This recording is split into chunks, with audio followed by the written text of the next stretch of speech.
Hello friends, welcome back to my channel. So आज हम study करेंगे types of public sector. Basically जो है पब्लिक सेक्टर के अंदर थ्री टाइप्स हैं: डिपार्टमेंटल अंडरटेकिंग, स्टैट्यूटरी कॉर्पोरेशन जिसको हम पब्लिक कॉर्पोरेशन भी बोलते हैं। ठीक है, पब्लिक कॉर्पोरेशन और जो है स्टैट्यूटरी कॉर्पोरेशन एक ही बात है। और नेक्स्ट हमारी गवर्नमेंट कंपनी। ठीक है, इन तीनों के बारे में हम जो है स्टडी करेंगे, इनका मीनिंग क्या है और इन तीनों को जो है हम एक तरीके से डिफ्रेंशिएट करेंगे, इन तीनों के डिफरेंस के बारे में स्टडी करेंगे। So private sector, public sector. ठीक है, प्राइवेट सेक्टर में हमारा क्या क्या आता है? सोल प्रोप्राइटरशिप, HUF, ठीक है, पार्टनरशिप, जॉइंट वेंचर, ये सब कुछ आता है। और पब्लिक सेक्टर में हम जो है ये थ्री टाइप स्टडी करते हैं। सबसे पहले हम बात करते हैं डिपार्टमेंटल अंडरटेकिंग की। ये जो है हमारा एक तरीके से गवर्नमेंट ही फॉर्म करती है, जिसमें जो है कंप्लीट ओनरशिप गवर्नमेंट के पास होती है। इसमें क्या होता है, जो है अलग अलग मिनिस्ट्री बना दी जाती है according to their knowledge, skills, experience. जैसे कि हमने जो है गवर्नमेंट बनाती है मिनिस्ट्री ऑफ रेलवे, ठीक है, फाइनेंस मिनिस्टर, ठीक है, इस तरीके से। तो अलग अलग जैसे मिनिस्ट्री बना दी, उनको उनके अकॉर्डिंग जो है काम दे दिया जाता है कि आप अपनी मिनिस्ट्री को जो है मैनेज करोगे।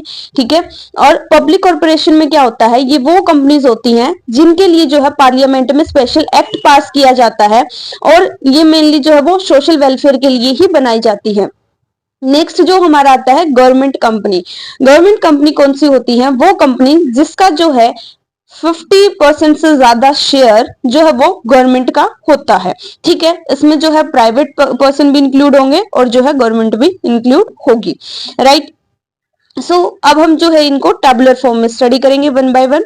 सबसे पहले अगर हमारा फर्स्ट पॉइंट यहाँ पे क्या है कि ये किस तरीके से फॉर्म की जाती है। डिपार्टमेंट अंडरटेकिंग के अंडर जो है वो गवर्नमेंट ही जो है वो इसको फॉर्म करती है। अलग अलग डिपार्टमेंट बना दिए जाते हैं और उनको उनका जो है काम दे दिया जाता है। पब्लिक कॉर्पोरेशन के अंदर जो है वो पार्लियामेंट में जो है वो स्पेशल एक्ट पास किया जाता है। ठीक है, क्यों? जो भी जो है जिन भी कंपनीज के लिए स्पेशल एक्ट पास किया जाता है तो वो अपने आप में एक अपेक्स बॉडी होती है जो अपने अंडर जो है, जैसे आरबीआई की बात करें, ठीक है, आरबीआई क्या है? एक अपेक्स बॉडी है। ठीक है, जिसको कैसे फॉर्म किया गया? स्पेशल एक्ट पास करके इनके लिए स्पेशल एक्ट पास होता है जिसके अंदर इनके सारे रूल, रेगुलेशन, पॉलिसीज वगैरह लिखी होती है। और आरबीआई फिर जो है हमारी इंडिया में जितने भी फिर बैंक है, ठीक है, सारे कमर्शियल बैंक को जो है वो देखता है कि वो अच्छे से काम कर रहे हैं कि नहीं कर रहे हैं, उनको लोन देना है।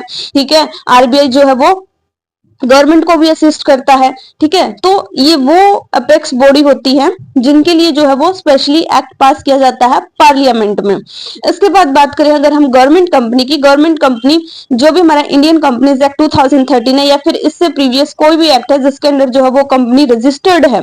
ठीक है, और नेक्स्ट हमारा आता है ओनरशिप। ओनरशिप की अगर हम बात करें डिपार्टमेंटल अंडरटेकिंग के केस में जो है कंप्लीट ओनरशिप किसकी होगी? गवर्नमेंट की होगी। और सेम पब्लिक कॉर्पोरेशन के केस में भी। बट गवर्नमेंट कंपनी के केस में क्या होगा?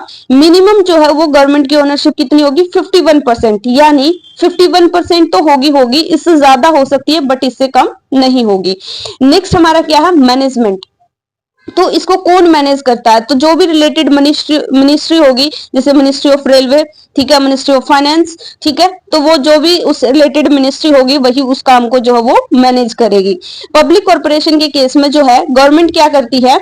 देखो, कंपनी को कौन एक तरीके से मैनेज करता है? डायरेक्टर। बट यहाँ पे जो भी डायरेक्टर काम कर रहे होंगे, जो भी कंपनी को मैनेज कर रहे होंगे, उनको नॉमिनेट कौन करेगा? गवर्नमेंट करेगी। वो देखेगी कि भाई जो है कौन कौन से डायरेक्टर इस कंपनी के अंदर काम करेंगे। बट गवर्नमेंट कंपनी के केस में जो है यहाँ पे प्राइवेट पर्सन जो है वो भी क्या हो सकते हैं? डायरेक्टर हो सकते हैं। जरूरी नहीं है कि वो जो है वो गवर्नमेंट एम्प्लॉय ही होगा।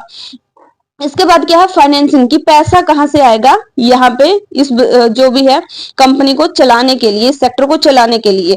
तो डिपार्टमेंटल अंडरटेकिंग में जो है सारा जो पैसा है वो कौन देगी? सरकार देगी। ठीक है, और पब्लिक कॉर्पोरेशन में भी सारा पैसा कौन देगी? सरकार देगी। बट यहाँ पे फर्क क्या दोनों में?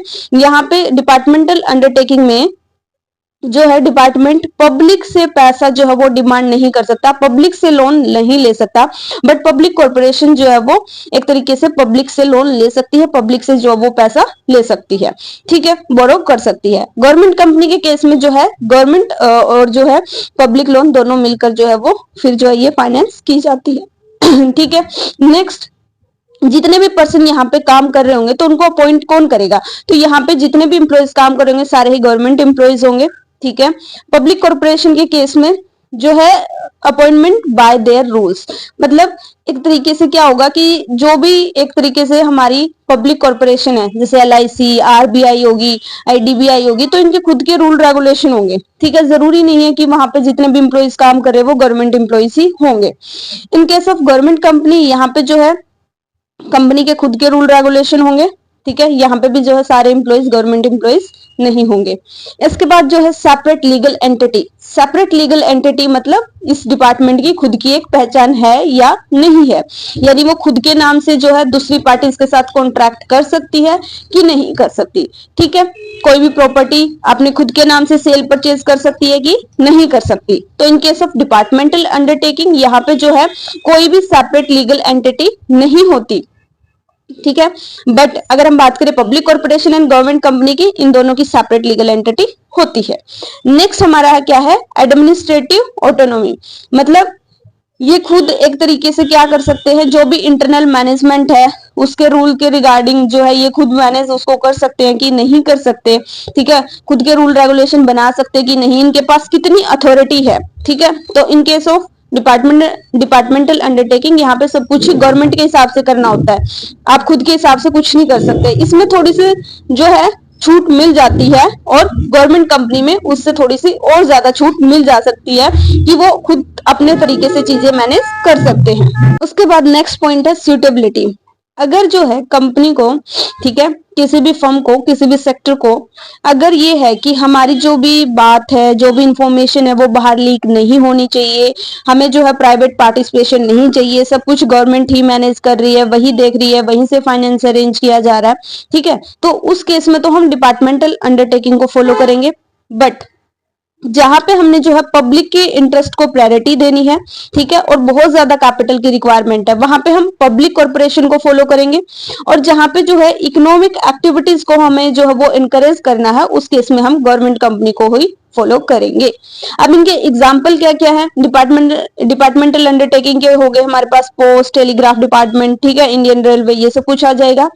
पब्लिक कॉर्पोरेशन में LIC, RBI, IDBI, ठीक है, RBI क्या है, रिजर्व बैंक ऑफ इंडिया।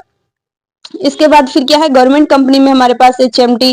ठीक है, तो ये कुछ एग्जाम्पल है जो आप इसके अंदर जो है वो लिख सकते हो। यहाँ पे देखो फुल फॉर्म के साथ मैंने यहाँ पे लिखा हुआ है। ठीक है, तीनों के एग्जाम्पल, तो जो भी मतलब 2-3 याद कर लेना हर किसी के, जो भी आपको इजी लगे आप अपने हिसाब से कर सकते हो। सो गाइस, आज की वीडियो में इतना ही। Thank you so much for watching this video. Please like, share and subscribe. Bye bye, take care, have a good day.